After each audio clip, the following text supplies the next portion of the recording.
Hey there, happy No Nonsense November, day 30. It's our last tool of the day already. End of November is upon us. And so tomorrow we'll be switching to the free 30 plus day Get Up and Go challenge. Our final challenge this year, free to help you guarantee that you have better results after any change or challenge that you face than when you went into that change or challenge. We've got a process called SOAP and a framework called SOAP that we learn, we internalize, we install it in our subconscious, and that guarantees that whenever we're faced with a challenge, a decision, a choice, an obstacle, a roadblock, a stepping stone, whatever you call it, we will be guaranteed to be better off after we experience that than before, because we'll have automatically installed this process that we go through instead of our ad hoc process most of us use for making decisions and choices and dealing with challenges and obstacles. We have a proven, purposeful, customized for you process that works each and every time to guarantee you better results and the best results possible for you at any given time. Starting that tomorrow, December 1st through 31st, right here on the Get Up and Go Challenge page. What are we talking about today? What the heck is this 7 feelings trick?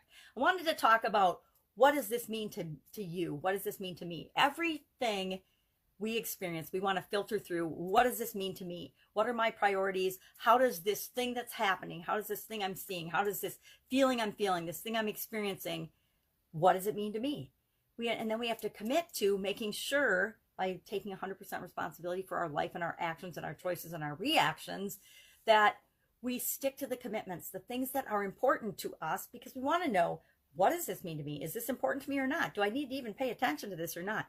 If there's a car accident, in another state, what does this mean to me? Does it really impact or affect me in any way, shape, or form? Well, maybe I'll decide that I'm going to drive more safely so that I and no one else gets into an accident like that. So maybe it means something to you, but maybe it means just turn off the news and don't watch it because it doesn't mean anything to you and it's focused 90% on the negative.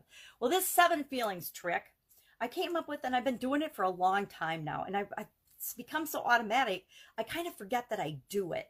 And what I do is I think of, and I thought of a while ago now, 7 feelings that I want to feel every single week. I really want to feel them every day, but I want to make sure that each day of the week I am focusing in hard on one feeling.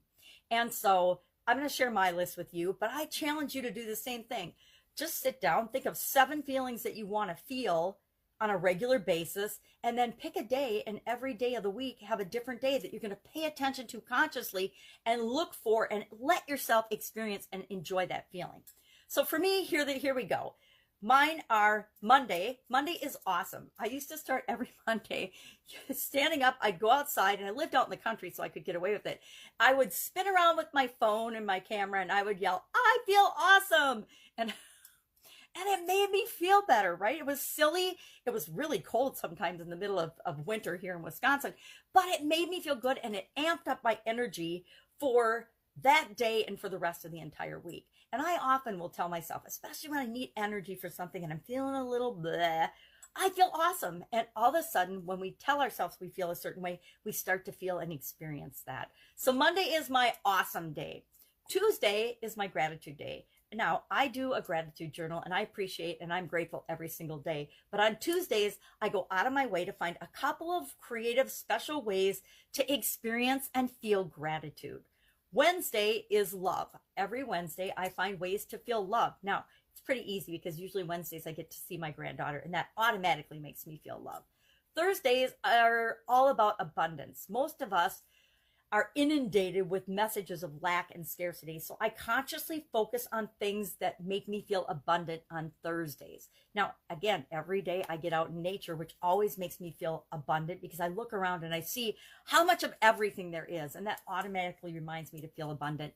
But on Thursdays, I, again, do a couple of things to make sure at least one thing every day in each of these, in these categories on that day to make sure that I am experiencing the feeling of abundance.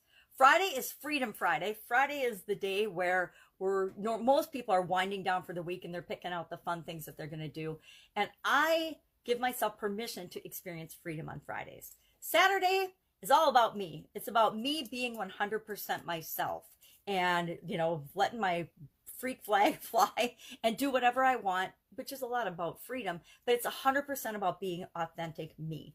And Sunday is what I call open and flowing. I want to be open-minded. I want to be open to possibilities. I want to be flowing with what is and not pushing against it and resisting. So I find activities and read things and inspiration in terms of opening my mind, opening my spirit, opening myself to the possibilities that the world has to offer.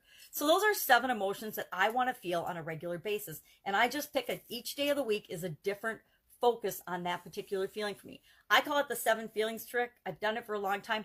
I encourage you to do the same thing. Pick 7 feelings that you want to feel on a regular basis. And maybe you want to feel love every day, so you just pick one, and every day you make sure you're looking for something that makes you feel loved. I'm doing a 365-day fun challenge this year in 2020. Perfect year to pick a fun challenge, by the way, since it's been so crazy. And every single day I share a topic or an activity, and we focus on fun. So you could do the same thing. You could just pick a word of the year and focus on it every day. I like to be a little more flexible and have more than one thing that I'm working on simultaneously. Thus, the 7 feelings trick. That's it. Go out, have an amazing day. Join us tomorrow on the free Get Up and Go challenge right here on the Get Up and Go challenge page. I invite you. It's free. It's all for you.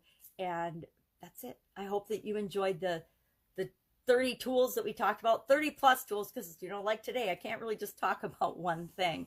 Have an amazing day. Have an amazing Christmas and holiday season. And I will be with you again soon. Take care.